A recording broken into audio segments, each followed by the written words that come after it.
शिक्षकों का dress code तय, स्कूल में मोबाइल लाने वाले बच्चे सावधान। एसीएसएस सिद्धार्थ ने तय की गांव की जिम्मेदारी। नमस्कार, मैं रागनी और आप देख रहे हैं वीपीएस न्यूज। शिक्षा विभाग के अपर मुख्य सचिव एस सिद्धार्थ ने बहुत सारी बातों को क्लियर कर दिया है। एस सिद्धार्थ ने शिक्षकों और बच्चों के कई सवाल और समस्या का समाधान किया है। उन्होंने गांव समाज को नसीहत देते हुए बच्चों और स्कूल के प्रति जिम्मेदारी को समझाया है। एस सिद्धार्थ ने साफ किया है कि स्कूल में मोबाइल का इस्तेमाल पूरी तरह गलत है। इसे शिक्षक बच्चों से लेकर अपने पास रख सकते हैं। बिहार में शिक्षा विभाग के अपर मुख्य सचिव डॉक्टर एस सिद्धार्थ कई मामलों को लेकर काफी एक्टिव हैं। उन्होंने शिक्षकों और छात्रों के कई समस्या का समाधान बताते हुए उनके प्रश्नों का उत्तर दिया है। एस सिद्धार्थ ने कहा है कि एक अशिक्षित बच्चा पूरे गांव के लिए अच्छी बात नहीं है। उन्होंने कहा कि इसके लिए समाज को आगे आना होगा। उन्होंने साफ कहा कि ऐसा कोई बच्चा लोगों को दिखे तो उसे स्कूल भिजवाने का प्रयास करे। उन्होंने पंचायत प्रतिनिधियों से इस पर ध्यान देने की बात कही। एस सिद्धार्थ ने साफ किया है कि आगामी वर्ष यानी 2025 में अप्रैल से स्कूली बच्चों के ड्रेस की व्यवस्था की जाएगी। उन्होंने कहा कि निजी स्कूलों की तरह ड्रेस और किताब उपलब्ध कराया जाएगा। उन्होंने कहा कि हमारे ये प्रयास रहेगा कि सरकारी स्कूलों में 1 अप्रैल से स्कूल जाने वाले सिस्टम लागू होगा।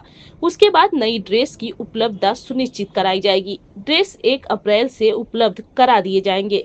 एस सिद्धार्थ ने आगे कहा कि स्कूल में बच्चों की ओर से मोबाइल लेकर आना, स्कूल में रील बनाना और उसे चलाना बहुत ही गलत बात है। इस बात को अभिभावकों को देखना चाहिए। शिक्षकों की कोशिश रहे कि वो बच्चों को चेकिंग करे और मोबाइल मिलने की स्थिति में शिक्षक उसे अपने पास रख ले। स्कूल खत्म होने के बाद मोबाइल को वापस किया जाए। उन्होंने साफ कहा कि कई स्कूल प्रयोगशाला में क्लास चला रहे हैं। ऐसा नहीं करे। प्रयोगशाला में क्लास के संचालक की इजाजत नहीं है। उन्होंने कहा कि एक जगह जांच में जाने पर पता चला कि प्रयोगशाला में स्कूल चल रहा है। लेबोरेटरी को क्लासरूम बना दिया गया। सिवान में ये स्थिति देखने को मिली।